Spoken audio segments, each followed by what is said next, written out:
ఎందుకు రామాయణంలోని రాముడు మనకు ఆదర్శం, రామ చరిత్ర మన పిల్లలకి ఎందుకు బోధించాలి అంటే ఎందుకు బోధించాలి, ఎందుకు చెప్పాలి, వాళ్ళ లోపల సంస్కారాన్ని నేర్పే ప్రయత్నం చేయాలి. అది దూరం అయ్యేసరికి ఏమవుతున్నదమ్మా, ఈరోజు వార్తలలో చూస్తలేదా? మొగుడిని చంపిన భార్య, భార్యను చంపిన మొగుడు, పిల్లలను చంపిన తల్లి. ఏ రోజన్నా చూసినామా? ఏ రోజన్నా అనుకున్నామా? అట్లీస్ట్ మన ఊహ కన్నా ఉండనా? కన్న పిల్లలను తల్లి చంపుతుందని ఏ రోజన్నా అనుకున్నామా ఎప్పుడన్నా?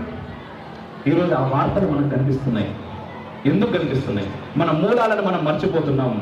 ఎక్కడనో వెస్టర్న్ వెస్టర్న్ వెస్టర్న్ అని అది తీసుకునే ప్రయత్నం చేస్తున్నాం. ఎక్కడైనా మంచి తీసుకోవాలి, ఎక్కడైనా చెడును చూడాలి. మన మంచి ఏంది, చెడు ఏంది అని ఎవరు చెప్పాలి? మన ధర్మం చెప్పాలి. అందుకు ఆ ధర్మాన్ని మనం బోధించే ప్రయత్నం చేయాలి.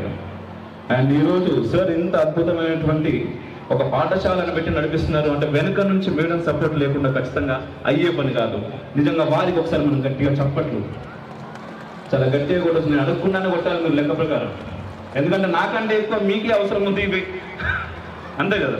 సో మీరు కొడతా ఉన్నారు, నేను కూడా కొడతాను, నాకు కూడా అవసరమే. ఎందుకంటే రేపటి నాడు ఇదే సమాజంలో నా పిల్లలు కూడా బతుకుతారు. రేపటి నాడు ఈ సమాజంలోనే నా పిల్లలు బతుకుతారు అన్నప్పుడు ఈ సమాజం చాలా బాగుండాలి. నా స్వార్థం, నాకు చాలా స్వార్థం ఉంది, చాలా ఎక్కువ స్వార్థం నాకు. అంటే నా కుటుంబము, నా ఇల్లు, నా ఊరు కాదు, నా దేశం అటు ఇటు కుదిరితే ప్రపంచం మొత్తం బాగుండాలని అనుకుంటా. ప్రస్తుతానికైతే దేశం బాగుండాలి అనుకుంటున్నా. ఆ తర్వాత ప్రపంచం దాకా పోదాం.